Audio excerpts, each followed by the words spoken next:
Heading to College, Tasks and Timelines for the Coming Months. Beth Prost, is a pleasure to have you here today to present with our students at DACC and give them some excellent information, these juniors, on preparing for the next big step in their life, their senior year, which is really a different year, and then moving on to that next step after that quickly to what's happening with the rest of their life after high school. So I'm going to go ahead and turn it over to you and have you introduce yourself and what you do. Awesome. I'm going to do my share tray here real quick. And can you let me know, Matt, make sure that I am now in show mode for the PowerPoint? You are. Yay. Okay. So my name is Beth Probst, and I lead an organization called At the Core.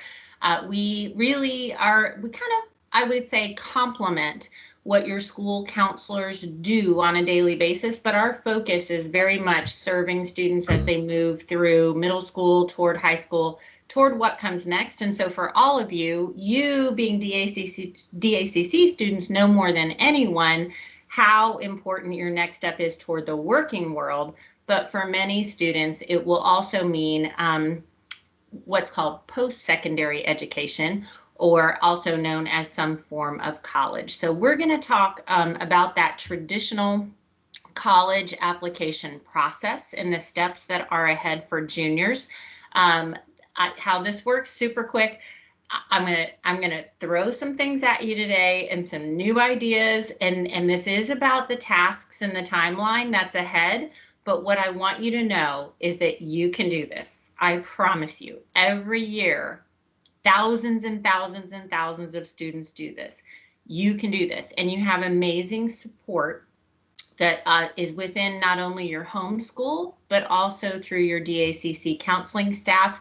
I'm going to provide you with some information as well, so you can access other resources outside of your school counselors if they can be helpful. All this process is tasks, timelines, and deadlines. So deadlines are really important in this process. If you miss a deadline, and it was for the financial aid deadline, or it was a scholarship deadline, unfortunately, colleges are not like some teachers and say, you can turn it in on Monday, that would be fine. Nope, deadlines are deadlines are deadlines. So that is really important to track on. I'm going to introduce you to that tasks and encourage you to stay organized over the next months. And then this summer, if you do lots of stuff this summer, or even now, you'll be able to have a more relaxed fall. And that's what I really want for you. We do a college application workshop in the summer. I know Mr. Wood does some in the fall. Many students are okay with waiting to the fall, that it makes more sense to them. Some students and some parents especially like instead to engage with this material sooner. So we do 5 college application workshops in June. I also have a college research webinar coming up next month, which will show you how to use 4 or 5 specific tools to perform some college research. So those are things that can be important to you. All right, so we're gonna kind of fast forward to, let's say, August of this year. So a little less than 5 months away. August 1st is when the college application season officially opens. At that time, I would like for you to possess these items. And this is how you've got everything in your basket to be able to be ready to apply to college. 1, you'll want that strong transcript, your high school transcript that shows the classes that you took and the grades that you got in grades 9, 10, and 11. Excuse me. When you apply to college, often in the fall of your senior year, those are the only grades that you have, and a lot of decisions about college admissions are based upon those 3 years of grades. You also will likely need an ACT or SAT score unless you're applying exclusively using a test optional policy at a college. I'm going to talk more about ACT, SAT in a moment, but you'll probably, I'll say this, it would benefit you to have a strong score that accompanies your application. Third, you need to complete the application itself along with any required essays, and that has an S on the end. Essays, I usually tell students to expect to write at least one additional essay for every college that they apply to. So if you end up not having to write one for a college or two, great. Then your expectations were exceeded. And I'm going to show you an application. You need some reasons why you're going to college. This is going to be really important for you as you are looking at colleges and you're considering what you want to do when you're done with college. Well, hello, that's got to come back to your reasons why you're getting ready to make this big investment. Kind of related to that, you probably have a sense of what you want to learn, right? That can translate into your major, right? So the thing that you're going to focus on during your college years is called your major. You have to declare one. Different colleges, you can declare it at different times. And different colleges are going to be good at teaching some majors and maybe not as good at teaching some majors. That's your decision. That's for you to investigate and decide. You're going to need a list of colleges that you're going to apply to, right? So if you prep all these materials, you need to know, where the heck am I going to send these materials? You need an idea of the adults in your life who will be able to write letters of recommendation for you. So it's common, sorry, my nose is going to run as we're talking here. It's common that a DACC instructor, because they've been with you for a longer period of time, not only, of course, across those 2 years you'll be together, but you're with them for that 3-hour lab period. They would be an excellent person to be able to speak to your character and your personal traits in the form of a letter of recommendation. You're going to need a tool and some techniques to manage those dates and deadlines. I usually suggest to a family to figure out who in their family is sort of the born organized person, and maybe that person helps a lot with that task and timeline. So it might be you, it might be mom, it might be dad, it might be even a sibling who wants to help out. So dates and deadlines are critical. And then last, you'll need that family budget and money talk and money expectations. So a big part of the college process, after you apply, you'll then receive word back from those colleges as to whether or not they would like to invite you to be a student in their next freshman class. So that's being accepted, right? So if you apply to 5 colleges and you get accepted to 3 colleges, the next thing that happens for each of those 3 is that you will receive almost like a pre-bill. They'll show you how much it's going to cost to go to each of those 3 colleges. This is before you make your decision. So you'll get your acceptance, and then for each one of those, you'll get a little financial picture of how much it will cost. Before you get that financial picture, it's important for your family to decide, what's our budget for college? And so then as each of those financial pictures come in, you can then say, well, that this one didn't meet our number, so we have to, it's eliminated because it didn't meet our number. But these 2 are in the running. We can make these work. So those are the top line big ideas of what you need to apply to college. So I thought I would spend the rest of our time together giving you some more detail behind several of these bullets, because each one probably has 16 more questions that come out of it just right now. So as I mentioned, college application. So let's talk about the when. College application season will open on August 1st, and there is no green flag or confetti that goes up on that day or anything like that. But what August 1st is the day that a tool called the the Common App.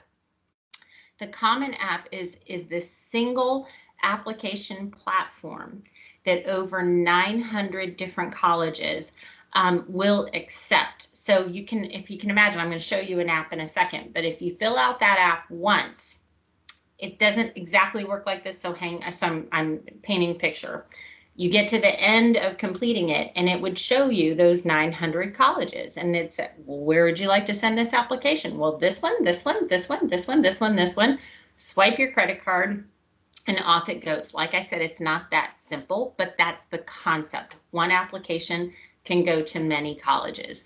So on August 1st, it will open for you, the class of 2022. You can actually get into it prior to that, but right this minute and up to the end of July, we're really in the college application season for the class of 2021, but you can get into the Common App and you can begin to work and build inside of that. A little bit more on timing.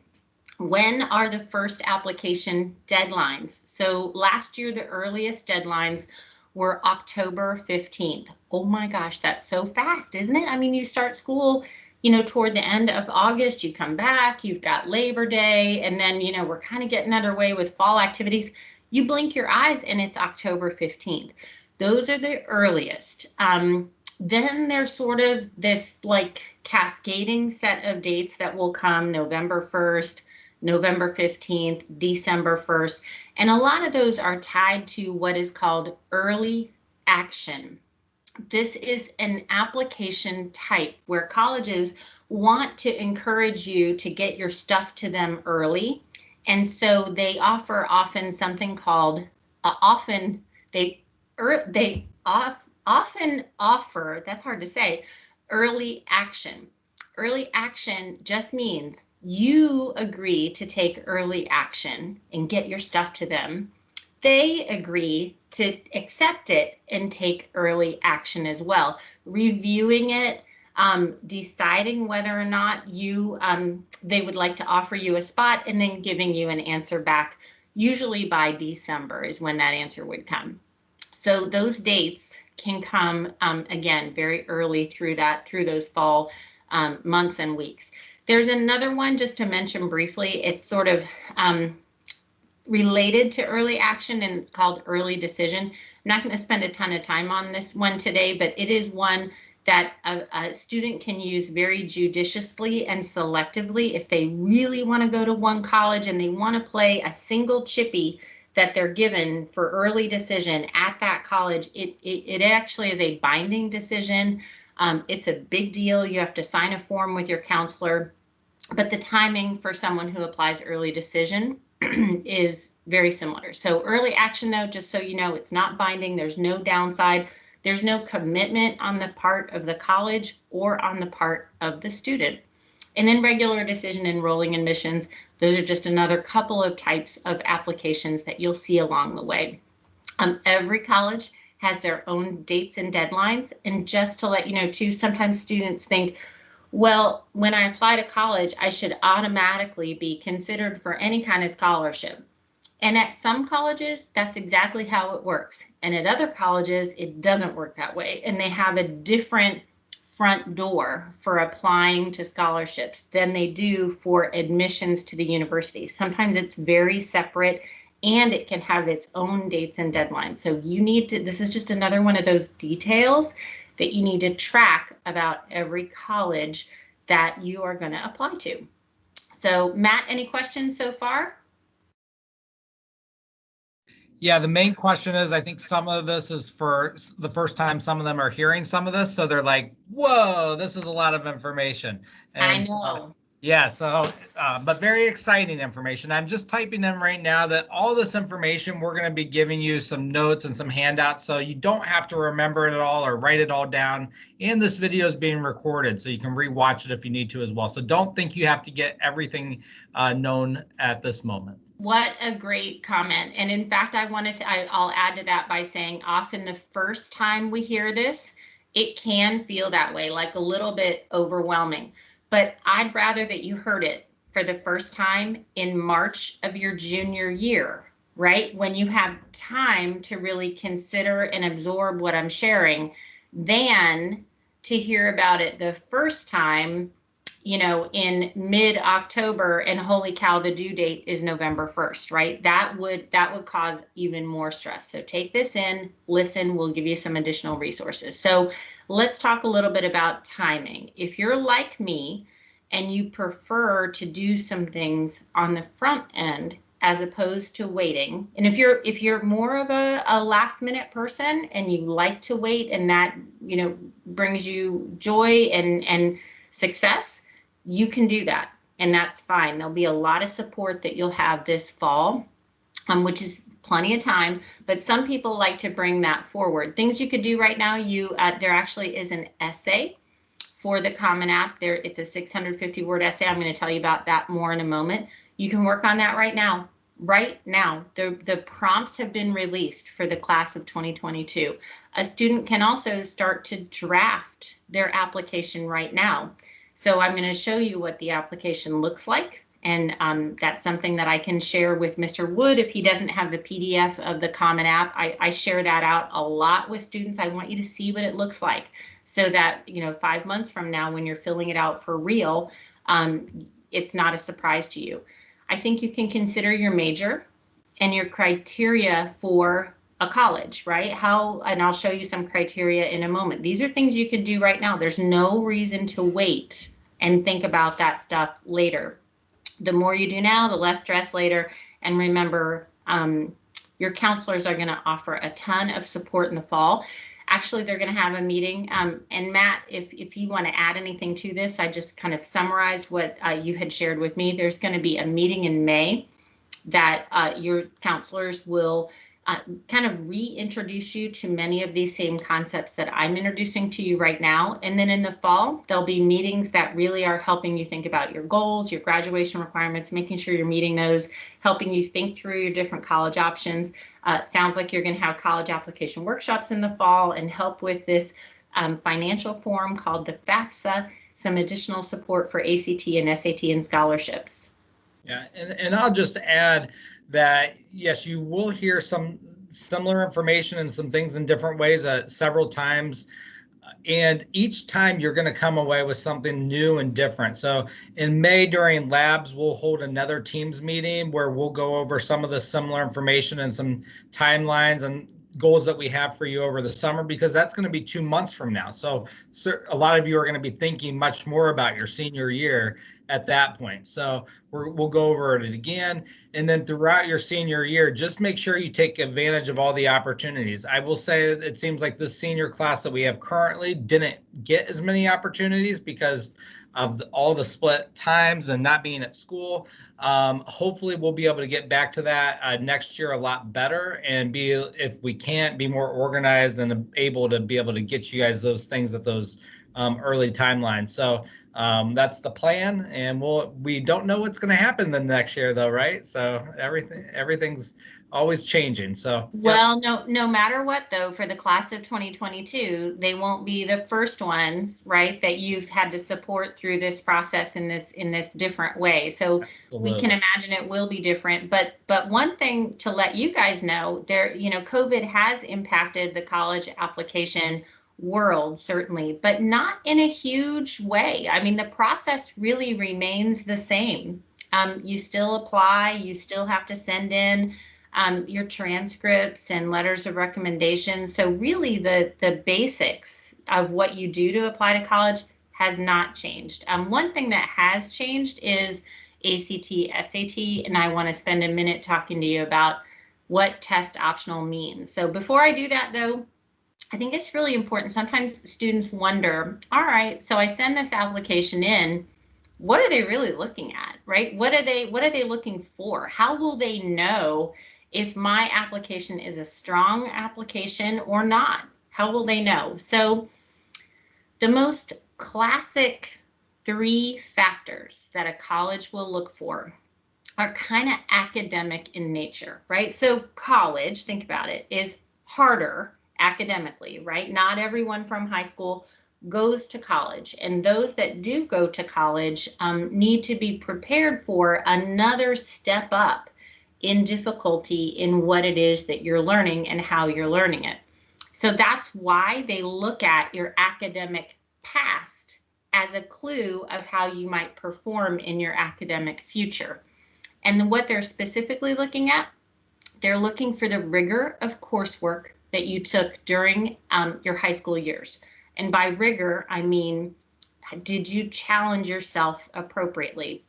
And this is going to look different for every single student. So what's challenging for you is different than what's challenging for me, and that's different than what's challenging for Mr. Wood or anybody else that's on this call today. So rigor is very personal, but everything that you can do to really kind of build those muscles, right, for preparation for the level of work in college is important to the college. They want to know that you're readying yourself. Second, your GPA will be important. How did you perform in those classes? And then third, that ACT or SAT score gives another element or angle to the college, right? That's a non-school score. It's a nationally normed college entrance exam that when a student takes it, it just gives another glimpse of information to the college on your academic readiness. Beyond that, I promise you, other stuff is important too. Certainly what you talk about in your essay, your extracurricular work, like what you did when you weren't in school, your level of interest in the college sometimes makes a difference. There's lots of other factors that can play in, but that little chart on the right-hand side is from collegedata.com. And it's a nice way you can look up that information to see what really is important. Very important if it's just considered to a college. You can look that up and understand for each college that you're considering. So ACT and SAT, there are some words that I hear swirling around the student community and also the parent community that I just want to take a moment and address. So let's back up half a step. Back in March of last year, so just about a year ago, we're coming up on the 1-year anniversary, when COVID really began to ripple through and shut things down. It also shut down ACT and SAT testing opportunities for the class of 2021. So all those kids that are seniors now, back in the spring, when they were in your shoes and they were maybe getting ready to take the ACT or SAT for the first time or for the last time or for the second time, all of a sudden, all of their opportunities went away. And in the summer, they sort of returned. In the fall, they sort of returned. They would try to have a test date, but a lot of times they would get shut down because of a spike in cases, and they had to reduce the number of spaces that were at these testing locations. It's been a mess. And so the class of 2021 couldn't take the tests the way that they normally would, but colleges still needed kids to apply. And so if they had a requirement for a test score, but most of the class of 2021 couldn't take it, then how would they apply to the college? So colleges responded by using something that had been in place for a long time already at some colleges, just not all colleges, called test optional. And the idea was, if a student has a strong body of work, a strong application, right, with all those components of the application, but they literally could not or did not have a strong test score, the college would have a policy that said, if we want you to apply, but if you don't have a score, we'll let you apply without submitting that score. Every other part of your application will become a little bit more important because you don't have that score, but we're okay with that. And so that's what it means when a college is test optional. You can apply and not submit a test score. So super quick, for the class of 2022, your year, colleges they're just trickling out their information for your class of whether or not they will require an ACT or SAT score this fall. They have not universally made those decisions. So sometimes I hear from parents or students, I heard that they just don't take the ACT or SAT anymore. You don't need to take it. It's not used anymore. That's not true. So that's not what test optional means. At test optional schools, they actually, if you read the fine print, they often say, we expect you to turn in a score, but if for some unusual reason you cannot get a score, then you can apply test optional. So I'm just going to say it again. I said it at the beginning. Everything that we're seeing still points to the fact that having a strong score that accompanies your application will still benefit you. It will enhance your application. And in fact, one more little wrinkle. I don't want to overwhelm you, but at some colleges that are test optional, so a whole college has said, we're test optional, whole university. Sometimes little components within that university, a certain major program like engineering or nursing, they can put up their hand and say, we understand our university is test optional, but here in our department, we're not test optional. We need a test score. So that can happen. So that's why we have to dig into these details and kind of pay attention to details in a way that perhaps you never have. So ACT, SAT, it's totally fine if you haven't tested yet. You know you've got your state-sponsored test either at your home high school. Matt, did DACC offer one? I'm sure you did on campus. Has it been done yet or not? Yes, we took those about 2 weeks ago. So 2 we'll weeks ago. be getting Brilliant. scores back in about another week or two, I think. Perfect. So beyond that, I've listed some remaining dates for the ACT and the SAT. The dates for fall, if you can believe this, still have not been released by either testing agency. I will share with you that every single college will accept a score from either test. So it kind of, to you, you get to decide which one you want to take. You could take both if you want to. There's a little bit of difference between the two tests. There used to be radical differences between them when I was in high school, and now there's not a lot of difference between them. Having a plan A and a plan B, if you registered for one date, just kind of have your backup plan because cancellations can still happen. You can test in the summer, you can test even into the fall if you want to, but a lot of kids I know will want to kind of lock down their score that they're done with, if possible, before the end of junior year so that that's not really hanging over your head for the fall, if at all possible. All right, we're going to take a look at the application. Matt, just checking in. Any questions on ACT, SAT? We're good. Most of them we're answering. Okay, great. Thanks. So Common App, this is that single application platform that you fill out once and then you can use it to send to over 900 different colleges. So as we look at I'm going to show you 4 pages of the Common App in PDF form. I will state very clearly, you are not going to print this and get a pen and fill it out. You are, of course, going to do this all online. It's just hard for me to show it to you in this way online. That's why I like using the PDF. So on the left-hand side, you can see who are you, name, address, where do you live, future plans. They want to know, what are you thinking about when you're done with college? What are your goals and aspirations? Demographics. They want to know a little bit about you. Where you live, etc. Your family, they want to know, right-hand side, they want to know who your parents or guardians are.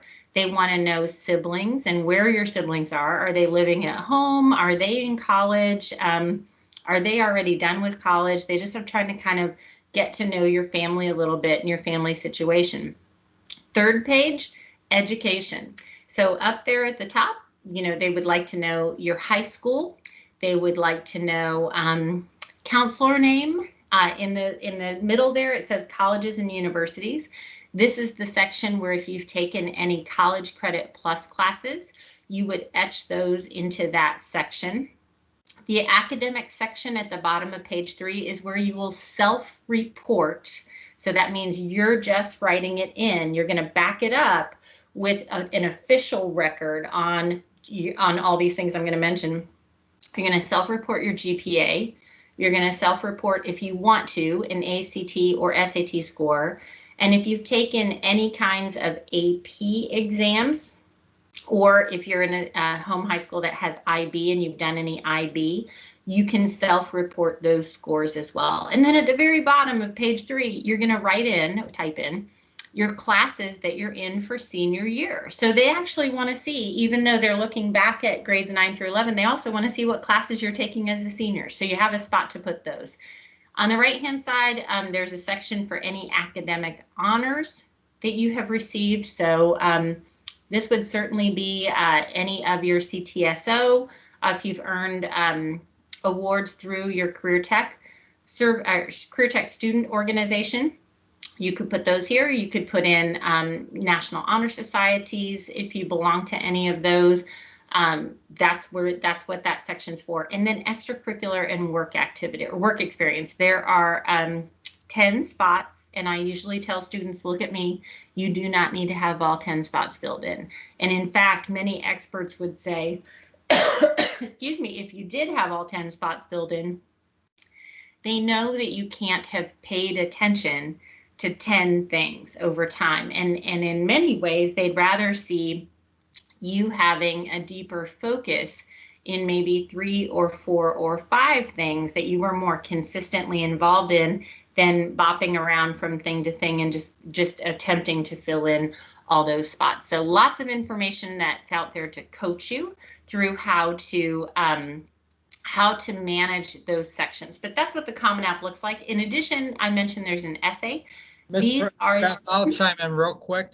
We did a great question about the what school do I list first? You're always going to list your home high school that you're graduating from first. And that comes up sometimes with you guys since you're here at DACC and some of you are here full day, but you'll always list that home high school first. That's who's going to send your official transcript and all of that. So I know we'll get more into that in a bit, but yep. Home high school. That is a great question. I actually thought about that when we hit that section for education. Yeah. So your home high school is and as you've said, Mr. Wood, that is the school that when you request that your transcript be sent with all your grades in your classes, it'll come from your home high school. And it'll, of course, indicate the classes that you have taken at DACC or wherever you have taken them. If you went over to Columbus State and took some there, it'll indicate all of those classes, even if you took your academics at DACC. So good, very, very good. Essays, I really need to clip that little part of Christmas Story out when the teacher says, I want you to write a theme. That's kind of what this is, right?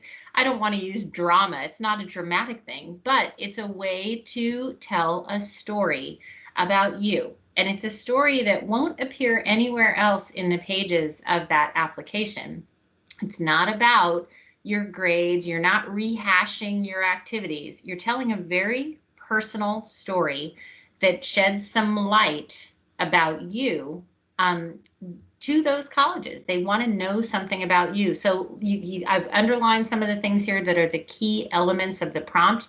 It's 650 words. A lot of times students will spend quite a lot of time on this essay. They know it's important. And here's actually why it's really important. A lot of students that apply to college look pretty similar. They may have, lots and lots of kids, thousands of kids may have a similar GPA, a similar list of classes that they took, and a similar ACT or SAT score. So where all those things are sort of common, the college wants to know what's uncommon, what's different about you. How do I differentiate all those students from one another? And the essay is one of the most important tools for doing that. So it is a big deal, and you want to think hard about what story you want to share. So again, this summer, you can get started. Be organized. If you choose to, you could attend one of our college application workshops. Letters of recommendation, it is a-okay to request those during the summer. Colleges will have different numbers and types of letters of recommendation that they might want you to send to them. So even though you don't maybe know that in the summer, it would be good to at least line up one teacher and one outside recommender. So that's someone who's a non-teacher who you know in your life. So it could be a coach, it could be an employer, it could be a mentor in some other way. It could be someone who guides you in a church youth group or other group. So those are people that you want to line up during the summer just to ask them if they will write a letter of recommendation on your behalf when the time comes. You can, if you want to, if you're done with the ACT or SAT, you can send the scores to your college ahead of time. You can actually send those in the summer. And in the fall, that's the last step would be your school counselor would send your transcript to colleges. I would tell you, I would recommend to all of you that if you've not seen your transcript from your high school counselor, your home high school counselor, I would highly, highly recommend that you make an email, take a task right now, send them a quick email and ask them to just shoot you over a PDF of your current unofficial transcript, just to look at it, right? You begin to put your eyes on it. There's a lot of details that are on that transcript, and you're going to be responsible for making sure those details are correct. So no harm in looking at it now. Building your list of colleges, this will be key, right? Where am I going to send that application? The typical first criteria that students think about are size, right? Do I want to go to a school that's like the size of my high school, or is that way too small and I want to go to the opposite end of the spectrum and go to a huge school, or somewhere in between? Distance from home, right? Do I want to be within a few hours drive, or do I really want to go far away? And what's motivating that? What makes you think of that? Campus life, what is my life going to be like when I'm a student on campus? Academic fit, I'd like to be somewhere where I am kind of in the sweet spot of students. And I can know that. One way I can know that is that colleges are required to publish a middle 50% of their last freshman class. So they take all the scores from the students in the last freshman class and they plot them, if you will, like on a number line. And they get to the spot where they can identify the 25th to the 75th percent. All right, so for OSU main campus, for the ACT score, that was 27 to 32. So a quarter of the students had a score lower than 27, and a quarter of the students had a score higher than 32. So if I have taken and Bowling Green is 20 to 25, that's their middle 50%. So if I've taken the ACT twice, and I am very proud of myself, and I got a 23, I can see that I'm in that sweet spot for Bowling Green, but I'm at that lower end. I'm in that lower quartile at Ohio State main campus. It doesn't mean I'm not going to get in. It just means that on that measure alone, I'm a bit outside of their norm, their academic norm. And then major, you've got to think about major. I talk about a lot, all these things a lot more, and demonstrate some tools for you to use in a college research webinar that I'm doing. And last but not least, money. I mentioned that, you know, kind of how it works. For every college you get into, you get this wonderful piece of mail in some form or fashion, and it says, we're extending you a spot in our next freshman class. You're accepted. And you're like, yes, and there's cheering and celebration. You get one of those for each college you get accepted to. Then after that, sometimes weeks or months after that, you'll then get the financial award letter, which will show you how much it will cost your family to go to that school. So it'll show you any discounts that they're offering. It'll show you the remaining amount, and then they'll even project for you what you could do, what loans you could access in order to pay the bill. So having that discussion about how your family is going to set their budget, what amount is really okay for your family before those award letters start rolling in, is really, really important. I do coach families not to rule out a school based on the sticker price, because a lot of schools are discounting heavily. So you really won't know what you have to pay at that school until you get that financial award letter. You can do some projecting using the net price calculators that are on colleges' websites. They have to be within, by law, within 2 clicks of the homepage of the website of the school website, and you'll be able to type in a little bit of financial information, hit a button, and it'll come back and give you a projection of what your family might pay. And sometimes they're way off, and sometimes they're pretty good. It just depends on how much detail they get from you. And then scholarships. So I know Matt will go over more, Mr. Wood, in terms of supporting you this fall with scholarships for seniors. But I will share with you that the largest share of scholarships by far come from the colleges themselves. So, and typically it's done to entice a student who meets some certain characteristics and traits that they would like to have come on campus. So merit money is typically tied to ACT or SAT score and to GPA. So those two things, and this is an example of Miami University. They did one just on GPA this year for the class of 2021. And you can see if you had a 3.5 or higher and you got accepted to Miami, they would, in that Ohio resident column, that's how much they would slice off tuition every year.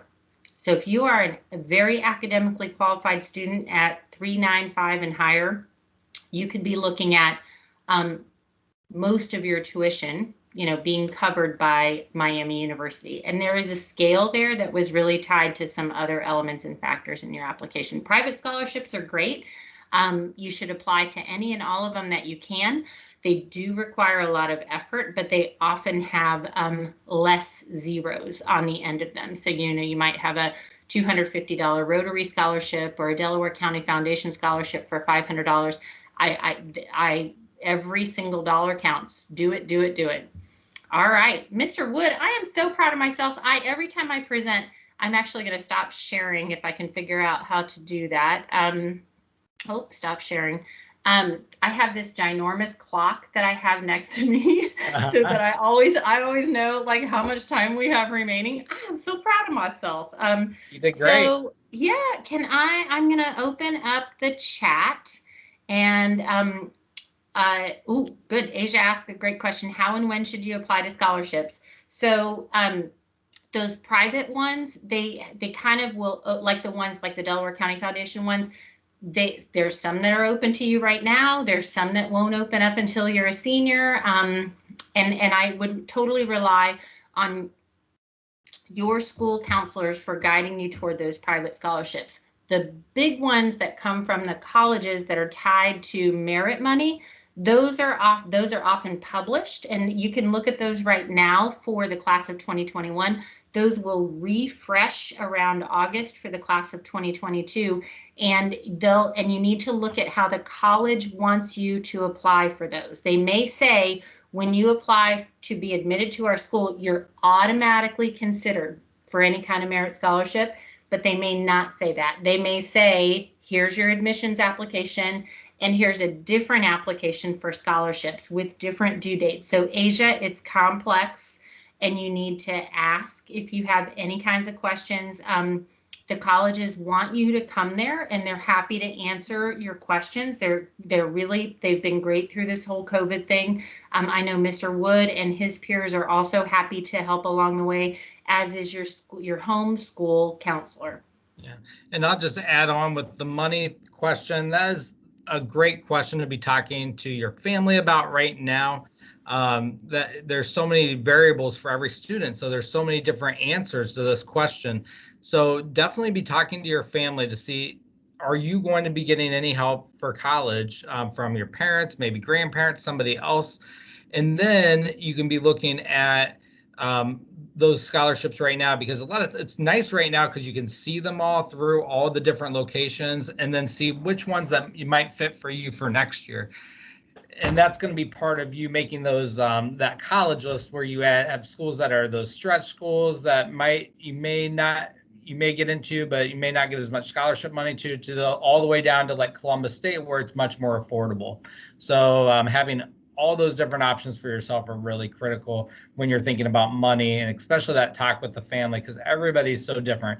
And remember, financial aid isn't just all about scholarships. There are a lot of grants. If you meet requirements, you get grants to help pay for college, and that you get loans and things as well. I'll just throw out, I was a student that got grants and loans. I had lots of loans when I graduated, not such a terrible amount, but it was what I had to do because I didn't get that family help. So that is okay, and it's normal if you're in that situation. But you can pay for college, and you can still reach your goals if you have to go that route. And totally. And I think the other thing to keep in mind as you begin this college searching, it's very natural for families to hop on a college website and look at the total cost of attendance at that college. What's being published is the sticker price. And so at certain types of colleges, especially liberal arts colleges, people aren't paying that price. It's a sticker price, and they will often discount it highly. And you can figure that out a little bit like by that net price calculator that I told you about. But at large universities, just general rule of thumb, our state universities, their published price is usually pretty close to what you will pay. They don't discount a lot because our state schools already view state students as getting a discount, because you've been paying taxes, and but there are, of course, as Mr. Wood mentioned, in situations there are grants, there are There are scholarships that exist. Just don't look for as big as scholarships. That Miami University example is a bit of an oddball, but it is a good one, and it can be attractive to a lot of students. Any other questions? This was great. I know a kid's got to run and they got to head to the next place, right? Max, can you end your video? Thank you.